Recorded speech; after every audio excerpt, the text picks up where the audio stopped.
எல்லோருக்கும் வணக்கம். இன்னைக்கு நம்ம பார்க்கக்கூடிய சப்ஜெக்ட் நீண்ட நாள் உடல் உபாதைகளை சரி செய்வது எப்படி.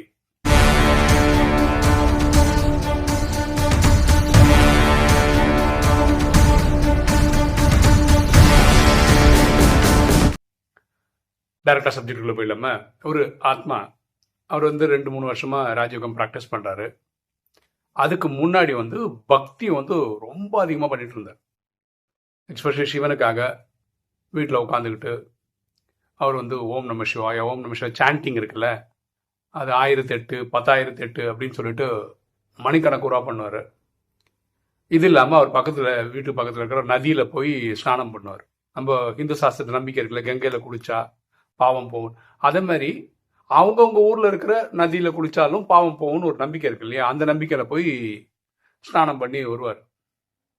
இதில் என்ன ஆயிருக்கு பார்த்தீங்கன்னா, இப்போது உங்களுக்கு தெரியும், நிறைய நதிகளில் இந்த கம்பெனியோட அந்த கழிவுகள் இருக்குல்ல, கெமிக்கல்லாம் கழிவுகள்லாம் கலக்கிறதுனால இவர் குளிச்சு எழுந்துக்கும் போது டெய்லி அது பண்ணுறதுனால ஒரு உடலில் ஸ்கின் இரிட்டேஷன் வர ஆரம்பிச்சிட்டு, அதுக்கப்புறம் இவருக்கு நாலேஜ் கிடச்ச உடனே இதெல்லாம் தேவையில்லை அப்படின்னு புரிஞ்சுக்கிறாரு.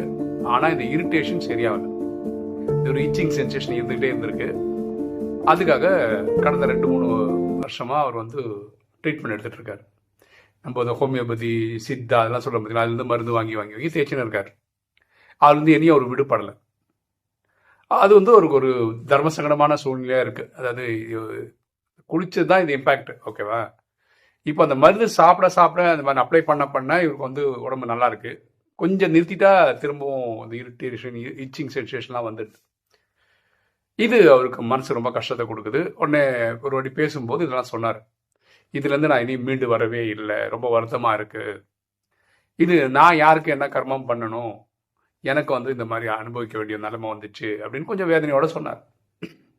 இன்னைக்கு வீடியோ நம்ம என்ன பார்க்க போகிறோம்னா, இந்த மாதிரி நீண்ட நாளாக நமக்கு உடல் உபாதைகளை தரக்கூடிய விஷயங்களை எப்படி சரி செய்யலாம். எனக்கு தெரிஞ்ச ஒரு சின்ன மெத்தட் நான் சொல்கிறேன். இப்போ எல்லாத்துக்குமே நம்ம ஒரு அனுபவம் பண்ணியிருக்கணும் இல்லையா, அப்போதான் நமக்கு அதில் சொல்யூஷன் கொடுக்க முடியும். ஆனால் என்னுடைய அனுபவம் சொல்கிறேன். எனக்கு இந்த கையில் ஃப்ரோசன் ஷோல்டர் அப்படின்னு ஒரு ப்ராப்ளம் இருந்தது. அது ஆக்சுவலாக என்ன சொல்கிறாங்க அப்படின்னு பார்த்தீங்கன்னா, டயபெட்டிஸ் அன்கண்ட்ரோலாக இருக்கிறவங்களுக்கு இந்த ஃப்ரோசன் ஷோல்டர் வரும். இது one of the symptom. Frozen shoulder அதனால மட்டும்தான் வரணும்னு இல்லை, பொதுவாக சொல்கிற காரணம் அது. உங்களுக்கே தெரியும், எனக்கு ஒரு காலத்தில் 400லாம் இருந்திருக்கு, பார்க்காம விட்டுட்டேன் நான். அப்போ இந்த பிரச்சனை வந்தது. அப்போ தான் இந்த ஃப்ரோசன் ஷோல்டர் வர ஆரம்பிக்கும் போது நம்ம சுகருக்கெல்லாம் ஒர்க் பண்ண ஆரம்பிச்சது, அது குறைச்சதெல்லாம். அப்போது எல்லா டாக்டரும் சொன்னது என்னன்னா, உங்களுக்கு சுகரை நீங்கள் நார்மல் கொண்டு வந்துட்டீங்கன்னா இந்த ஃப்ரோசன் ஷோல்டர்ன்ற ப்ராப்ளம் சால்வ் ஆகிடும் அப்படின்னாங்க. ஒரு ஸ்டேஜில் நான் சுகரை நார்மலாக கொண்டு வந்துட்டேன். ஆனால் இந்த ஃப்ரோசன் ஷோல்டர் பிரச்சனை சால்வ் ஆகலை. அதுக்கு டாக்டர்ஸ் கொடுத்த விளக்கம் என்னன்னா, இப்போதான் நீங்கள் நார்மலுக்கே வந்திருக்கீங்க, இது ரொம்ப நாளாக இருக்கு, இது செட்டில் ஆகுறதுக்கு கொஞ்சம் டைம் ஆகும், கொஞ்சம் டைம் விடுங்க சரியாயிடும் அப்படின்னாங்க. ஒரு 3 மாதம் 4 மாதம் சுகர் அப்படியே பர்ஃபெக்டாக வச்சிருந்தா கூட இந்த ஃப்ரோசன் ஷோல்டர் ப்ராப்ளம் சால்வ் ஆகுது. ஓகே, இது நான் என்ன பண்ணேன் அப்படின்னா, யூடியூப்ல உங்ககிட்ட சொன்ன மாதிரியே முன்னாடியும் சொல்லியிருக்கேன். இதை பார்த்த ஒரு சகோதரி எனக்கு கூப்பிட்டுருந்தாங்க. அவங்க அமெரிக்காவில் இருக்காங்க. அவங்களோட கதை சொன்னாங்க. அவங்களுக்கு என்ன பிரச்சனை, இந்த வலது கையில் ப்ராப்ளம். இப்போ உங்களுக்கு நீங்கள் பார்க்கும்போது வீடியோவில் சில கீழே தெரியும், ஏன்னா கேமரா அந்த மாதிரி வச்சு எடுக்கிறதுனால. நான் வலது கையில் உங்களுக்கு இடது கை மாதிரி படத்தில் தெரியும், கன்ஃபியூஸ் ஆகிட வேண்டாம். ஓகே, அவங்களுக்கு வலது கையில் ப்ராப்ளம். அப்போ அவங்க எனக்கு என்ன சொன்னாங்கன்னா, அண்ணா எனக்கும் ஃப்ரோசன் ஷோல்டர் இருந்தது, இதை எப்படி நான் சால்வ் பண்ணேன் அப்படின்னா, அவங்க என்ன பண்ணாங்கன்னா, உடனே அன்னைக்கு வாணி இருக்கு இல்லையா, வாணியோட டைட்டில், கேள்வி பதில், தாரணை, வரதானம், ஸ்லோகன் இதெல்லாம் எழுதுவாங்களாம் பேப்பரில். பாருங்க, எழுதுகிற கையில் தான் ப்ராப்ளமே.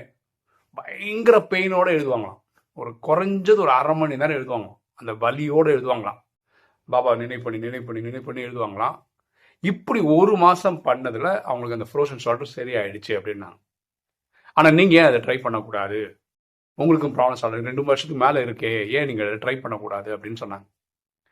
எனக்கு ப்ராப்ளம் லெஃப்ட் ஹேண்டில் எனக்கு எழுத வராது. எனக்கு ரெண்டாவது இது பியூர்லி பக்தி மாதிரி இருந்தது. ஃபார் எக்ஸாம்பிள், பக்தியில் எழுத தெரியுமா, ஸ்ரீராம ஜெயம்னு சொல்லிட்டு 1,08,008 வாட்டி எழுதுகிற பழக்கம்லாம் இருக்குது பக்தியில். எனக்கு இது ஒரு ப்ராக்டிக்கல் மெத்தட் மாதிரி தெரியல. அவங்களுக்கு சரியா இருக்கு, சந்தோஷம். உடனே நான் வந்து இதோட போராடிட்டே இருக்கேன்ல. ஸோ ஒரு நாளைக்கு எனக்கு என்ன ஒரு ஞானோதயம் வந்த மாதிரி. இது வந்து நான் எங்கேருந்து கற்றுக்கிட்டேன்னா தாதி ஜானகி கிட்ட இருந்து. அவங்களுக்கு என்ன பிரச்சனை இருந்தது அப்படின்னு பார்த்தீங்கன்னா, அவங்களுக்கு இருமல் இருந்தது. அவங்களுக்கு 365 நாள் இருமல் இருக்கும். ஓகேவா? அது என்னதான் மருந்து சாப்பிட்டாலும் அது சரியாகாது. ஒரு ஸ்டேஜில் தாதி என்ன முடிவு பண்ணிட்டாங்கன்னா, நீ ஒரு சைடு இருந்துக்கோ, நீ போக விருப்பப்படல இருந்துக்கோ, அந்த மாதிரி அதை அக்செப்ட் பண்ண ஆரம்பிச்சிட்டாங்க. அதனால இருமல் போகலை, மருந்து சாப்பிட்றாங்க, ஆனாலும் அது சொல்யூஷன் கிடைக்கல, ஆனால் அது அவங்கள பெருசாக பாதிக்கல, அப்படி கொண்டு போயிட்டாங்க. நம்ம ஏன் இதற்கு ஃபாலோ பண்ணக்கூடாது? ஒவ்வொருத்தருக்கும் என்னென்னவோ பிரச்சனை இருக்குது. ஓகேவா? கேன்சரில் கஷ்டப்படுறாங்க, ரொம்ப என்ன சொல்கிறது, கஷ்டப்படுற மாதிரி நோய்கள்லாம் சில பேர் என்னென்னோ அனுபவிக்கிறாங்க. சில பேர் டயாலிசிஸ்ன்ற பேரில் வாரத்துக்கு 3 நாள் ஹாஸ்பிட்டல் போயிட்டு வராங்க. இப்படி நமக்கு என்ன ஒரு ஃப்ரோஷன் ஷோல்டர் தானே, இந்த மாதிரி கை தூக்கும் போது தான் வெளியும். ஓகேவா? ஸோ நான் என்ன சொன்னேன், நீ ஒரு சைடு இருந்துட்டு போ, நான் வந்து ஒரு சைடு மாத்திரை இதெல்லாம் சாப்பிட்றேன், இனிமே ஃப்ரோஷன் ஷோல்டர்ன்ற சொல்லிக்கிட்டு நான் வருத்தப்பட மாட்டேன் அப்படின்னு நான் எனக்குள்ள ஒரு முடிவு எடுத்துட்டேன். ஓகேவா? அப்புறம் 3-4 மாதத்துக்கு அப்புறம் நம்ம தான் டெய்லி ஆத்மாக்கள் நம்மளை கூப்பிட்றாங்க, பேசுகிறாங்கலாம் இருக்குல்ல. திடீர்னு யாரோ ஒரு சகோதரி பேசும்போது, ஆனால் எப்படி இருக்கு நான் ஃப்ரோஷன் ஷோல்டர் அப்படின்னு கேட்டாங்க. அப்போ தான் நான் வந்து கையை தூக்குறேன், சர்வசாதாரணமாக முடியுது, ஒரு பிரச்சனையும் கிடையாது. ஆஹா, நமக்கு ஃப்ரோஷன் ஷோல்டர் சரியாயிடுச்சு அப்படின்னு. ஃப்ரோஷன் ஷோல்டர் சரியானது கூட எனக்கே தெரிஞ்சது அந்த சகோதரி கேட்கும்போது தான். நான் சொன்னேன், அம்மா எனக்கு கையை வெளிக்கலாமா, நான் ஈஸியாக ஃப்ரீயாக சுத்த முடியுமா, எல்லாம் பண்ண முடியுதுமான்னு.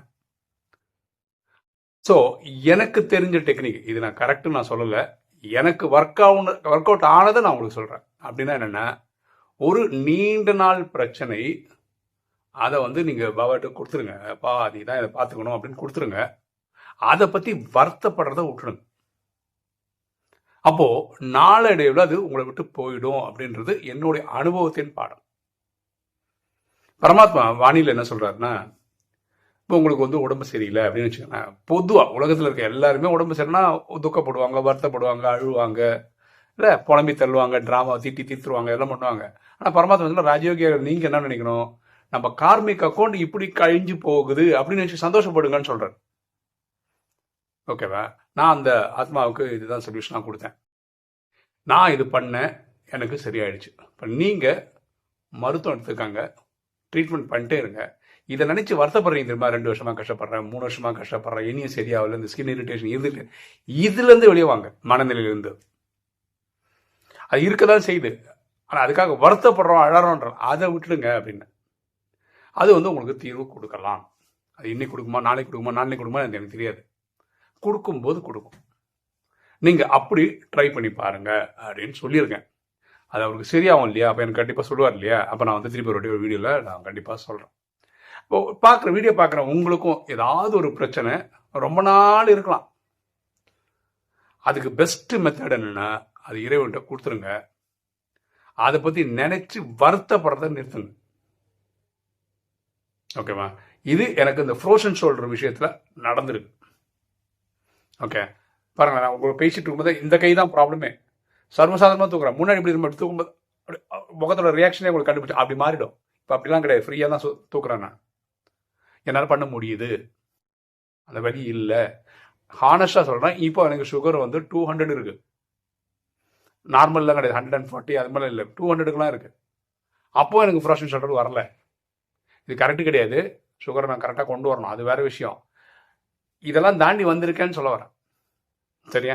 ஸோ இந்த வீடியோ பார்க்குற நீங்கள் ஏதாவது ஒரு உடல் உபாதை பாருங்களேன், நம்ம எல்லாரும் கார்மிக் அக்கௌண்ட்டை ஃபேஸ் பண்ணிட்டு தாங்க இருக்கோம். வேறு வழி என்ன, உடலில் நோய் வந்து தான் அனுபவிக்கணும். இது பொதுவாக மக்களுக்குள்ள ஃபார்முலா. நமக்கு வேற ஒரு ஃபார்முலா வந்து மன்மனாபவ, தன்னை ஆத்மாவை உணர்ந்து ஆத்மாவை தந்தை அன்பான நினைவு செய்யும் போது ஆத்மாவில் இருக்க 63 ஜென்ம பாவம் எரிக்கப்படும். ஸோ புச்சாரியார் என்ன ராஜயோகியில் ஒரு 90-95% பாவத்தை வந்து மன்மனாபவில் அழிச்சுட்டு பாக்கி 5 to 10% உடலில் அனுபவிக்கணும். அவங்க புத்திசாலி. 50-50ன்னு வச்சுங்களேன், 50% மன்மனாபவ 50% உடல்லன்னா ராஜயோகம் அவங்க பயன்படுத்திக்கவே இல்லைன்னு அர்த்தம் கிட்டத்தட்ட, சரியா? ஸோ அதனால் என்னோட தாழ்மையோட வேண்டுகோள் என்னென்னா, டாக்டர்கிட்ட போங்க, மருந்து வாங்குங்க, சாப்பிடுங்க, உடலுக்கு தேவையானது எல்லாம் பக்காவாக பண்ணிடுங்க. இது கூட இந்த பிரச்சனையை இறைவன்கிட்ட கொடுத்துட்டு அதை பற்றி வருத்தப்படுறத விட்டுட்டீங்கன்னா நாளடைவில் இது போயிடும் அப்படின்றது என்னுடைய வாழ்க்கை ஒரு பாடம். அதை நான் உங்க முன்வைக்கிறேன். இது எத்தனை பேருக்கு ஓகே, இது ஒத்துக்கிறீங்க அப்படின்றத கமெண்ட் செக்ஷனில் போடுங்க. இல்லை நீங்கள் இந்த மாதிரி ட்ரை பண்ணி பார்த்து எனக்கு சரியான மாதிரி உங்களுக்கு சரியாக இருந்ததுன்னா அந்த எபிசோடும் போட்டிங்கன்னா கமெண்ட் செக்ஷனில் அதுக்கு விஷயமா பார்க்குறவங்களுக்கு ஒரு ஊக்கம் உற்சாகம் கிடைக்கும். ஓகே, எனக்கும் சரியாடும்டா அப்படின்னு ஒரு நம்பிக்கை உங்களுக்கும் வரும். ஓகே, ஒரு தகவல். அப்புறம் நம்ம யூடியூப் சேனல் வச்சுருக்கோம். ஆத்மாக்கள் கமெண்ட்ஸ் போடுறாங்க, நம்ம அந்த கமெண்ட்டுக்கு ரிப்ளை பண்ணுறோம். இது வந்து எல்லா சேனலும் நடக்குது. இப்போ யூடியூப் வந்து கொஞ்ச நாளாக இல்லை 2-3 மாதமாக ஒரு ஃபீச்சர் ஒன்று ஸ்டார்ட் பண்ணியிருக்காங்க, கம்யூனிட்டி ஸ்பாட்லைட் அப்படின்னு சொல்லிட்டு. அப்படின்னா என்னென்னா, நம்ம யூடியூப் சேனலில் கமெண்ட்ஸ் போடுறாங்களே, சில பேர் ஒரு 100க்கு அதில் ஒரு மாதத்தில் 100 கணக்கான கமெண்ட்ஸ் போட்டிருப்பாங்க அந்த மாதிரி. அப்போ இவங்க வந்து அதில் ஒரு டாப் 5 செலக்ட் பண்ணுறாங்க. இதுக்கு அர்த்தம் வந்து எல்லாரும் நிறைய போட்டவங்கலாம் கிடையாது. ஒரு 25 கமெண்ட் போட்டவங்களா இருப்பாங்க, சில பேர் 100 போட்டிருப்பாங்க, சில பேர் அது கூட ஜாஸ்தியாக போட்டிருப்பாங்க, இல்லை கம்மியாக போட்டிருப்பாங்க. ரேண்டமாக ஒரு 5 பேரோட ஃபோட்டோவோட அப்படியே கம்யூனிட்டி ஸ்பாட்லைட் அப்படின்னு போடுறாங்க. அப்போ நமக்கு வந்து என்னென்னா, நமக்கு கமெண்ட் செக்ஷன் பார்க்கும்போதே தெரியும், இந்த ஆத்மா கூப்பிட்றாரு, இந்த ஆத்மா பற்றி சொல்கிறாருலாம் தெரியும் நமக்கு. இந்த கம்யூனிட்டி ஸ்பாட்லைட்டை யூடியூபும் அதை ரெக்கக்னைஸ் பண்ணுது. ஸோ ஓகே, அப்போது எனக்கு இது சந்தோஷம். நம்ம என்ன பண்ணலான்னா, டைம் கிடைக்கும் போது, ஞாபகம் வரும்போது இந்த கம்யூனிட்டி ஸ்பாட்லைட்டோட இதை எடுத்து ஃபோட்டோவோட போடலாம் அப்படின்னு ஒன்று தோணுது. எதுக்குன்னா, அவங்க தான் நம்ம சேனலை வந்து லைவாக வச்சுருக்காங்க. இப்போ நம்ம யூடியூப் வீடியோ போட்டுனே இருக்கோம், கமெண்ட்டே வரலன்னு வச்சுக்கோங்களேன். யார் பார்க்குறா, அவங்க மனநிலையில் என்ன, அவங்க புரிஞ்சுருக்காங்களா, ஃபாலோ பண்ணுறாங்களா, அது நமக்கு தெரியாமல் போயிடும். இப்போ நம்ம யூடியூப் வீடியோ போடுறோம், ஆத்மாக்களும் கமெண்ட்ஸில் வந்து அதை சொல்லும்போது என்ன ரொம்ப சந்தோஷமாக இருக்குது. நம்ம போடுற ஒரு முயற்சிக்கு அந்த ஆத்மா ரிசீவ் பண்ணியிருக்காங்க, அந்த ஆத்மாவோட மனநிலை என்னன்றதை கமெண்ட்டாக நமக்கு சொல்லியிருக்காங்கன்னு தெரிஞ்சுக்கும் போது ரொம்ப சந்தோஷமாக இருக்குது. ஓகே, இன்னைக்கு வீடியோ உங்களுக்கு பிடிச்சிருக்கும் நினைக்கிறேன். பிடிச்சவங்க லைக் பண்ணுங்கள், சப்ஸ்கிரைப் பண்ணுங்கள், ஃப்ரெண்ட்ஸ் சொல்லுங்கள், ஷேர் பண்ணுங்கள், கமெண்ட்ஸ் போடுங்க. தேங்க்யூ.